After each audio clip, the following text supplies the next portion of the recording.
Many resources for supporting multilingual learners are included with curriculum materials. What's too often missing, though, is clear guidance for how to use them. In this episode, we're going to talk with Dr. Erin Turner about 3 resources that are often recommended for supporting multilingual learners. We'll unpack the purpose for each resource and offer a vision for how to put them to good use with your students. Well, welcome to the podcast, Erin. We are excited to be chatting with you today. Thank you so much for inviting me. So for our listeners, the starting point for this episode was a conversation that you and I had not too long ago. And we were talking about the difference between having a set of resources, which might come with a curriculum, and having a sense of how to use them. And in this case, we were talking about resources designed to support multilingual learners. So today, we're going to talk through 3 resources that are often recommended for supporting multilingual learners. And we're going to really dig in and try to unpack the purpose and offer a vision for how to put them to use with students. What do you think? Are you ready to get started, Erin? I am. Well, one of the resources that often shows up in curriculum are what are often referred to as sentence frames or sentence stems. So let's start by talking about what these resources are and what purpose they might serve for multilingual learners. Great. So a sentence stem, or sometimes it's called a sentence starter, this is a phrase that gives students a starting place for an explanation. So often it includes 3 or 4 words that are the beginning part of a sentence, and it's followed by a blank that students can complete with their own ideas. And a sentence frame is really similar. A sentence frame just typically is a complete sentence that includes 1 or more blanks that, again, students can fill in with their ideas. And in both cases, these resources are most effective for all students who are working on explaining their ideas when they're flexible and open-ended.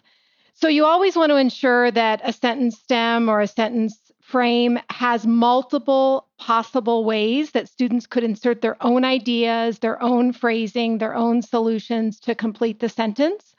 The goal is always for the sentence frame to be generative and to support students' production and use of language, and never to be constraining.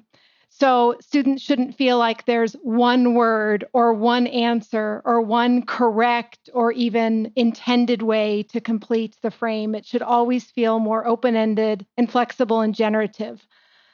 For multilingual learners, one of the goals of sentence stems is that the tool puts into place for students some of the grammatical and linguistic structures that can get them started in their talk, so that students don't have to worry so much about what do I say first or what grammatical structures should I use, and they can focus more on the content of the idea that they want to communicate. So the sentence starter is just getting the child talking. It gives them the first 3 words that they can use to start explaining their idea, and then they can finish using their own insights, their own strategies, their own retellings of a solution, for example. Can you share an example of a sentence frame or a sentence stem to help people understand them if this is new to folks? Absolutely. So let's say that we're doing number talks with young children. And in this particular number talk, children are adding 2-digit numbers. And so they're describing the different strategies that they might use to do either a mental math addition of 2-digit numbers, or perhaps they've done a strategy on paper. You might think about the potential strategies that students would want to explain and think about sentence frames that would mirror or support the language that children might use. So a frame that includes blanks might be something like, I broke apart blank into blank and blank, if you think students are using tens and ones strategies where they're decomposing numbers into tens and ones. Or if you think students might be working with open number lines and making jumps, you might offer a frame like, I started at blank, then I blank, which is a really flexible frame and could allow children to describe ways that they counted on a number line or made jumps of a particular increment or something else. The idea, again, is for the sentence frame to be as flexible as possible. You can even have more flexible frames that imply a sequence of steps, but don't necessarily frame a specific strategy. So something like first I blank, then I blank, or I got my answer by blank. Those can be frames that children can use for all different kinds of operations or work with tools or representations. Okay, that sets up my next question. What I think is interesting about what you shared is there might be some created sentence frames or sentence stems that show up with the curricular materials I have. But as an educator, I could actually create my own sentence frames or sentence stems that align with either the strategies that my kids are investigating or would support some of the ideas that I'm trying to draw out in the work that we're doing. Am I making sense of that correctly? Absolutely. So many curricula do include sample sentence frames, and they may support your students, but you can always create your own. And one place that I really like to start is by listening to the language that children are already using in the classroom, because you want the sentence starters or the sentence frames to feel familiar to students. And by that, I mean you want them to be able to see their own ideas populating the sentence frames so that they can own the language and start to take it up as part of the repertoire of how they speak and communicate their ideas.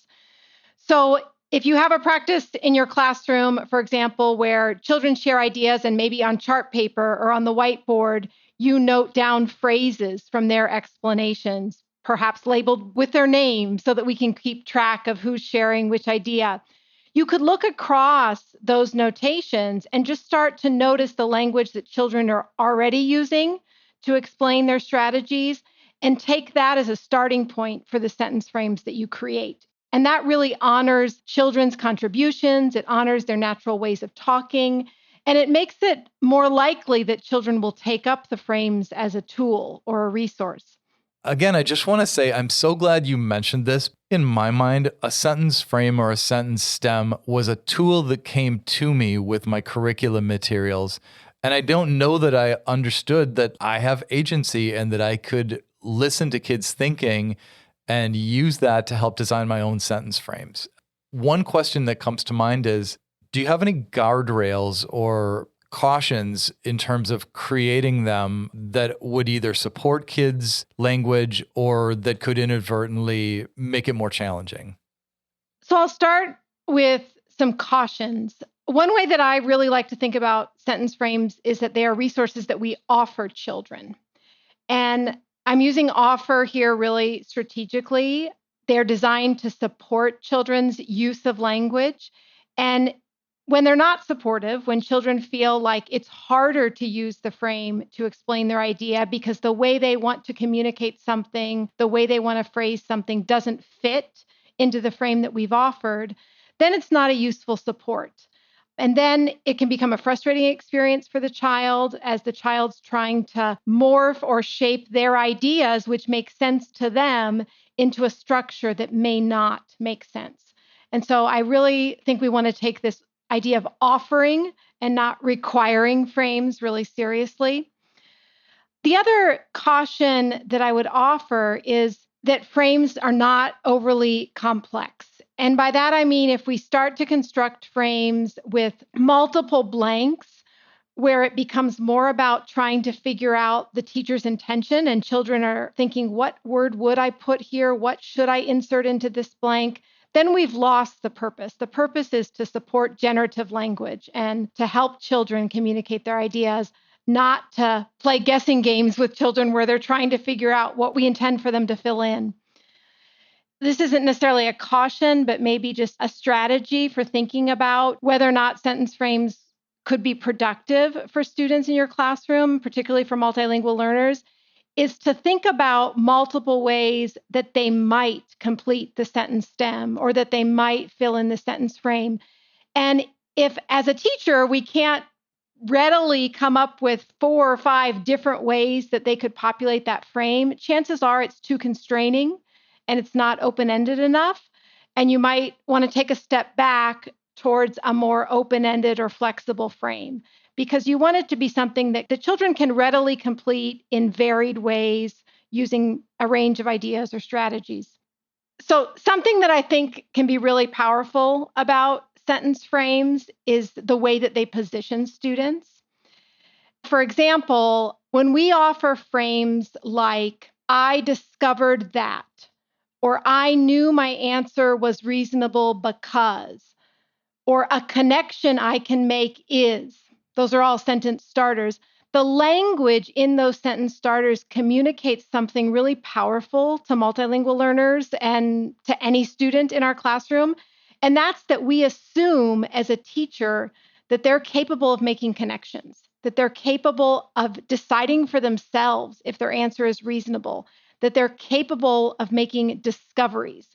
So the verbs we choose in our sentence frames are really important because of how they position children as competent, as mathematical thinkers, as people with mathematical agency.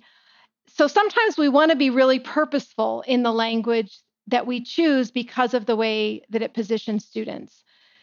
Another kind of positioning to think about is that, multilingual learners may have questions about things in math class. They may not have clarity about the meaning of a phrase or the meaning of a concept. And that's really true of all students. But we can use sentence frames to normalize those moments of uncertainty or struggle for students. So at the end of a number talk or at the end of a strategy sharing session, we can offer a sentence frame like, I had a question about, or something I'm still not sure of is. And we can invite children to turn and talk to a partner and to finish that sentence frame.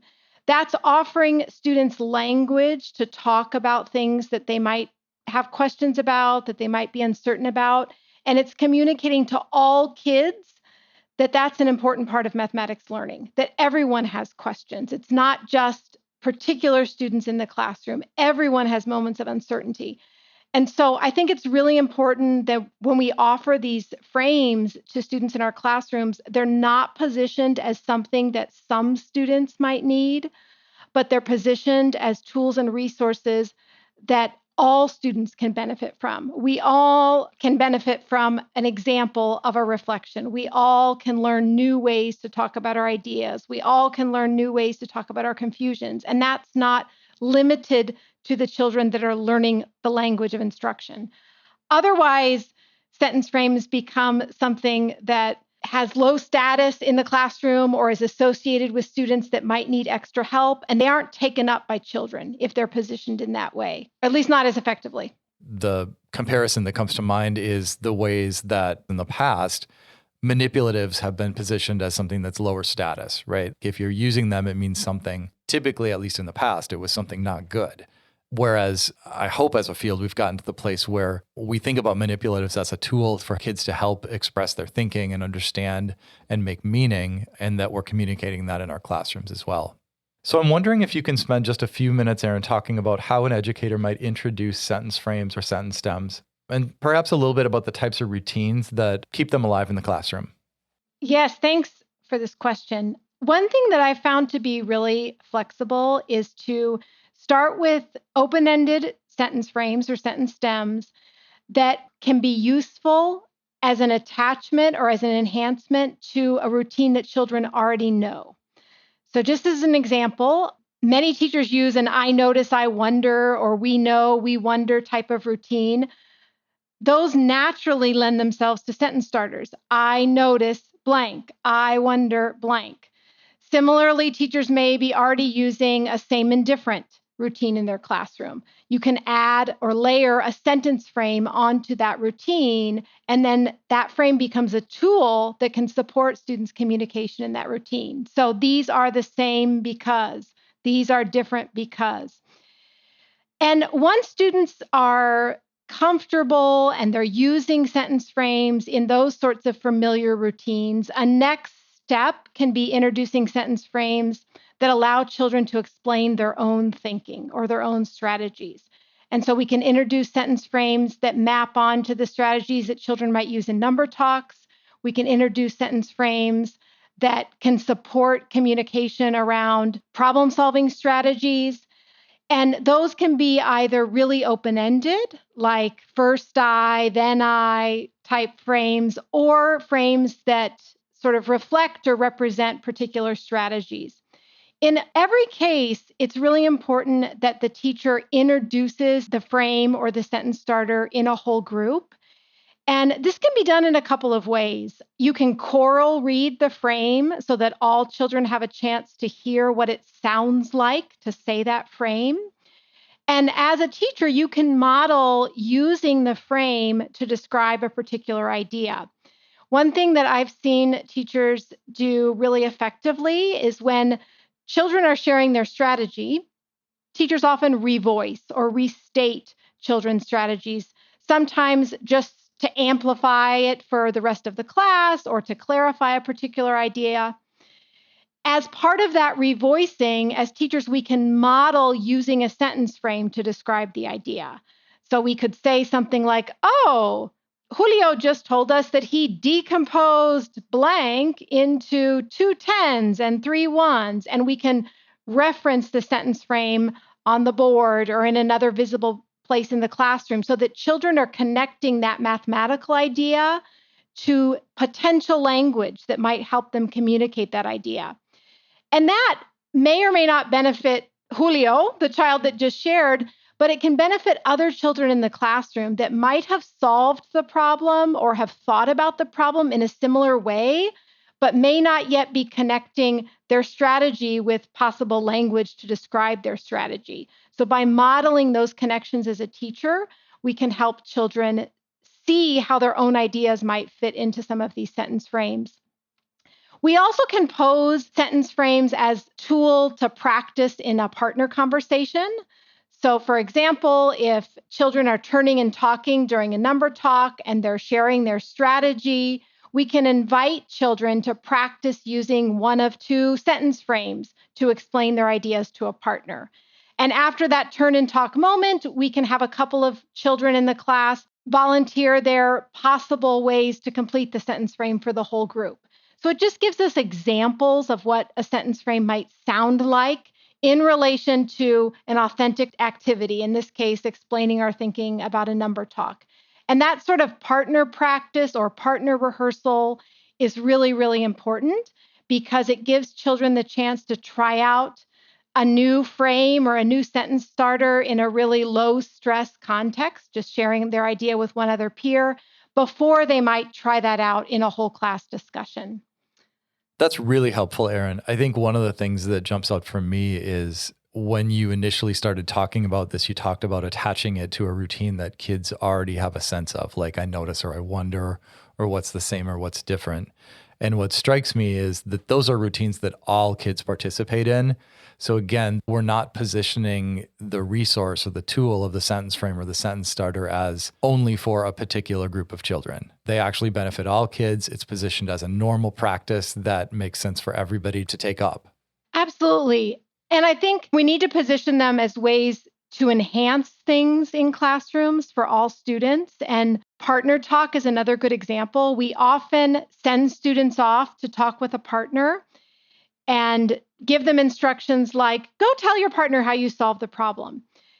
And many children aren't quite sure what that conversation looks like or sounds like, even children for whom English is their first language. And so when we offer sentence frames to guide those interactions, we're offering a support or a potential support for all students.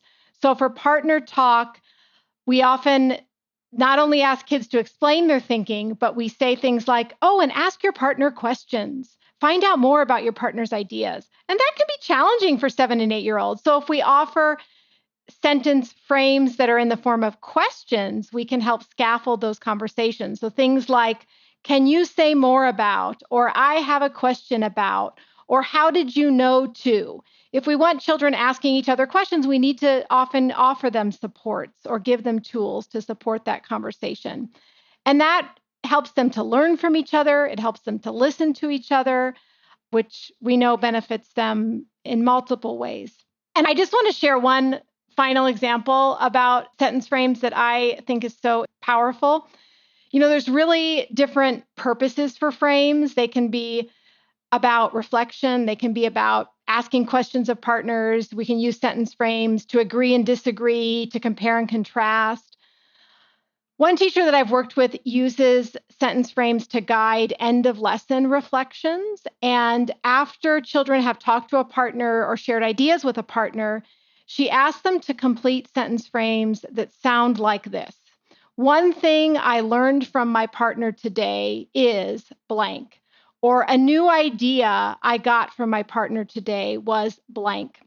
And what I love about this is it positions all kids as having valuable ideas, valuable contributions to offer the class.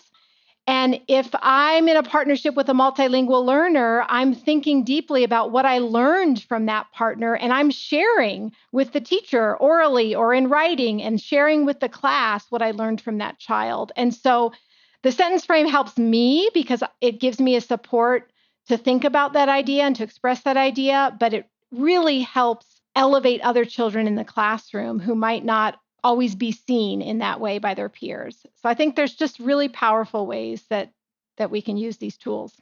I love that. I'm wondering if we can shift now to a different kind of resource, and this one might be a little less obvious. What we were talking about when we had this conversation earlier was the use of a repeated context across a series of lessons, and the extent to which that in itself can actually be really supportive of multilingual learners. So I'm wondering if we can talk about an example and share the ways that this might offer support to students. Perfect. So repeated contexts are wonderful because they offer a rich, really complex space for students to start thinking mathematically, for them to pose questions of their own, and for them to make mathematical observations and solve problems. And the benefit of a repeated context, or a context that sort of returns over a sequence of lessons or even across a sequence of units, is that children can start to inhabit the story in the context. They start to learn who the characters are. They learn about the important features of the context, perhaps locations or objects in the context or relationships or key quantities. And every time that that context is reintroduced, the sense making that they've done previously is a really powerful starting point for the new mathematical ideas that they can explore. And these repeated contexts are especially powerful when they're introduced with multiple supports. So for multilingual learners, if we can introduce context with narrative stories, with pictures or images, with videos, with physical artifacts, whatever we can do to give children a sense of this, in most cases, imaginary worlds that we're creating, we support their sense making.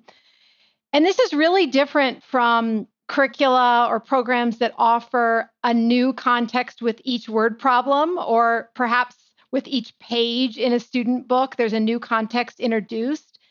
And for multilingual learners, and really for all students, every time we introduce a new context, we have to make sense of what's happening in this story, what's happening in this situation, who are the people, what does this new word mean that I haven't encountered before. And so we limit our time to really think deeply about the mathematical ideas because we're repeating this space of sense making around the context. And in classrooms, we often don't have that time to unpack context. And so what happens when we use new contexts every time is that we tend to fast track the sense making, and children can start to develop all sorts of unproductive ways to dig into problems, like looking for a particular word that they think means a particular operation, because we just don't give them the time and space to really make sense of the story. And so because we have this limited time in classrooms, when we can reintroduce context, it really offers that space to students. Do you have an example that might help illustrate the point? Absolutely. So in second grade curriculum that I have reviewed, there's a context around a character, Jesse, and a beanstalk. It's sort of an adaptation of the classic tale of Jack and the Beanstalk. And in this story, Jesse has beans that he gets from an interaction or a sale in a farmer's market. And these beans, of course, grow into a giant beanstalk that has a friendly giant that lives at the top. And this beanstalk produces large, giant beans, which have all kinds of seeds inside of them. And this context is used over a series of units. It actually spans most of the school year to give children an opportunity to explore multiple mathematical ideas. So they make representations of these giant beans with strips of paper, and they use cubes to measure the beans. So they're looking at linear measurement concepts.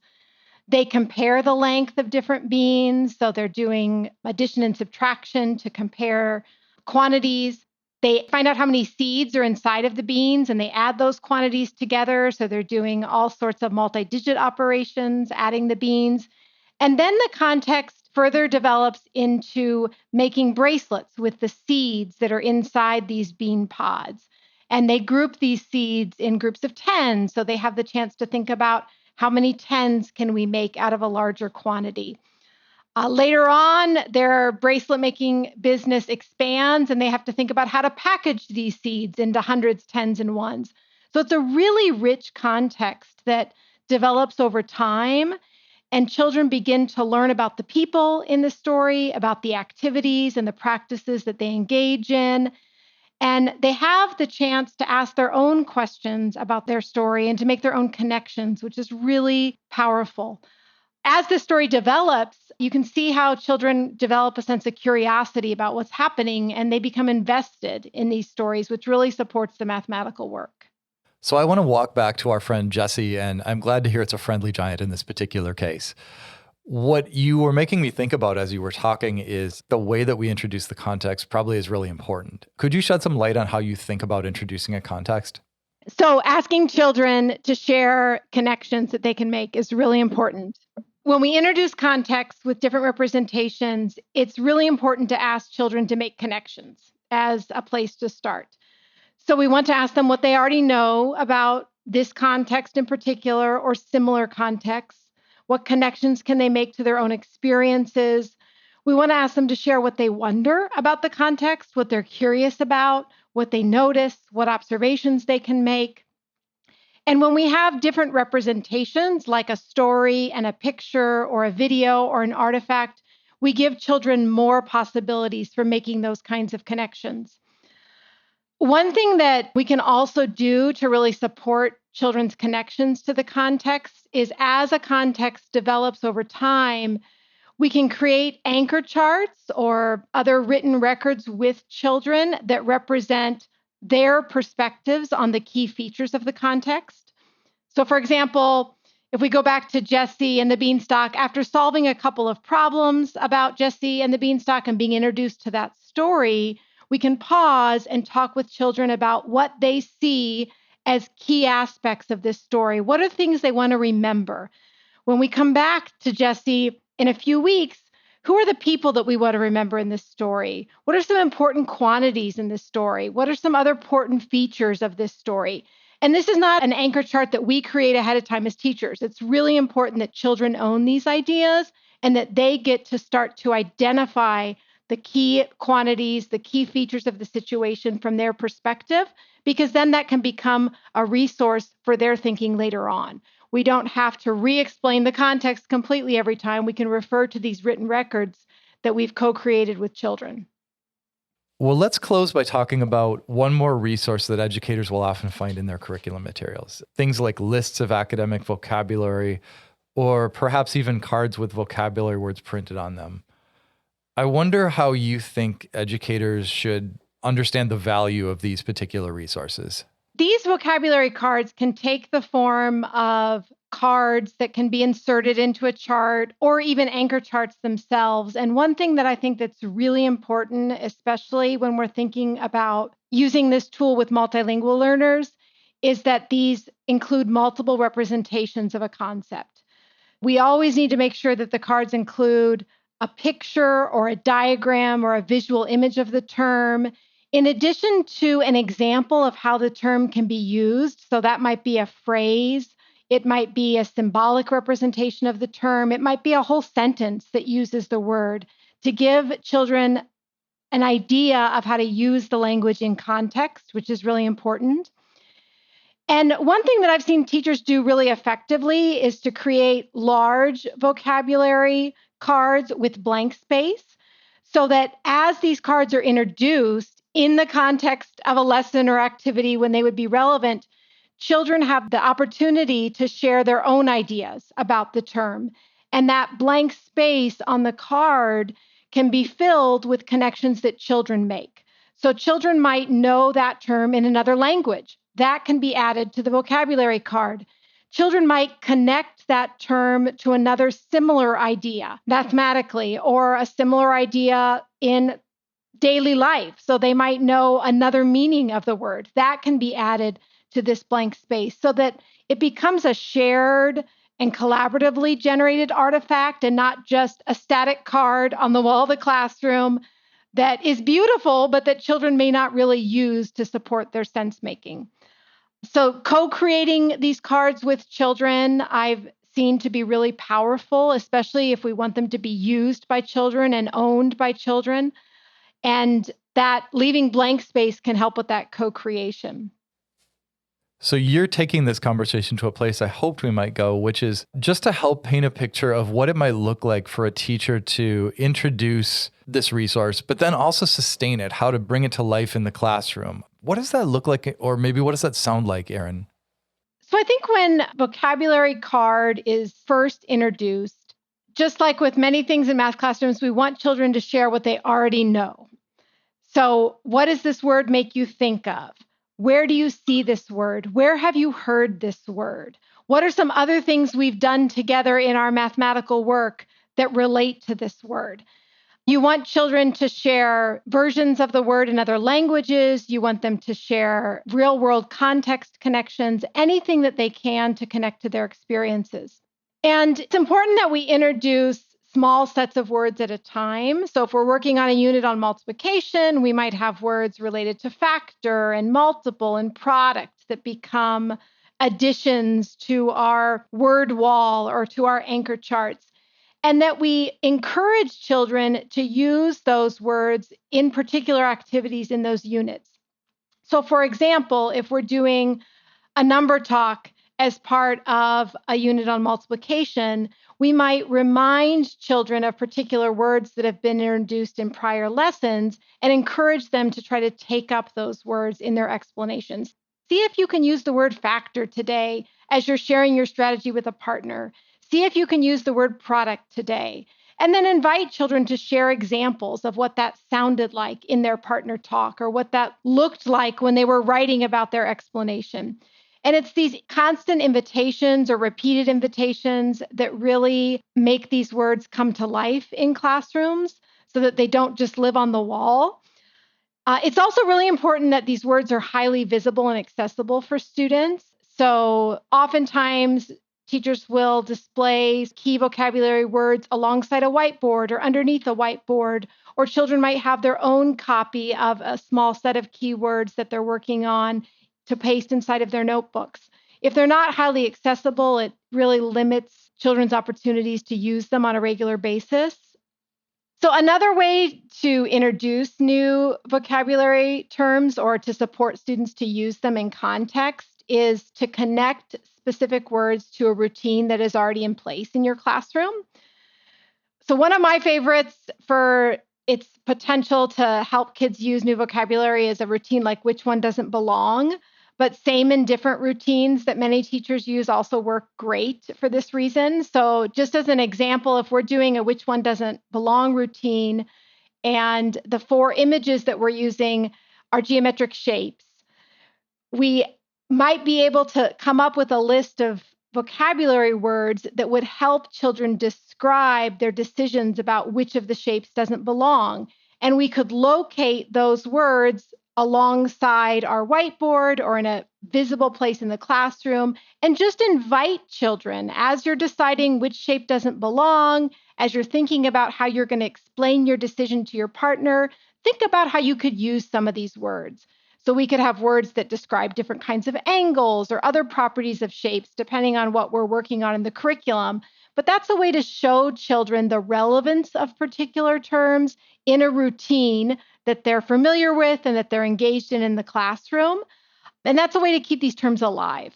That's a thing that I really appreciate about what you just shared, Erin. If I'm autobiographical and I think back to my own practice, I recognize the value and I aspired for these things to be useful. What you did just now is help paint a picture of what it looks like, not just to introduce the language or support the language, but also to keep these alive in classroom practice. I did have a question that occurred to me. Similar to sentence frames and sentence stems, is there any kind of caution that you would offer when people think about using these? Definitely. For me, the most important caution is to not overemphasize formal mathematical vocabulary in classrooms, particularly for multilingual learners. Obviously, we want children to be developing mathematical language, and that's something we want for all children. But if we overemphasize the use of formal terminology, that can constrain communication for students who are developing the language. And we never want students' lack of familiarity or their lack of comfort with a particular vocabulary term to stop their communication or to hinder their communication. We would much rather have children explaining their ideas using all sorts of informal language and gestures and reference to physical models. The important thing is the idea, and that children have the opportunity to communicate those ideas. And this formal mathematical language that might be represented in vocabulary cards or on anchor charts will come. It's part of the process, but they most importantly need opportunities to communicate their ideas. Well, this has been a really enlightening conversation, Erin, and I'm wondering if before we go, if you have any particular recommendations for educators who are looking to build on what they heard today and continue to take up new ideas about how to support their multilingual learners. There's a wonderful set of resources out of the Understanding Language Project at Stanford University. And they have a number of math language routines designed to support multilingual students. Some of them are related to introducing context, which we talk about today. They have a version of a 3 reads routine for introducing new context that people might find useful. But there's a whole collection of language routines on their website that teachers might find really useful. I always go to Todos as one of my most meaningful resources for thinking deeply and critically about supporting multilingual learners. So I think that site and all of the books and the journals and the conferences that they develop should definitely be included. And many of the other colleagues that you've had on the podcast have wonderful resources to share too. So I think I would start with those two. Well, thank you so much for joining us, Erin. It really has been a pleasure talking with you. Oh, it's been a pleasure. Thank you again for inviting me. This podcast is brought to you by the Math Learning Center and the Meyer Math Foundation, dedicated to inspiring and enabling all individuals to discover and develop their mathematical confidence and ability.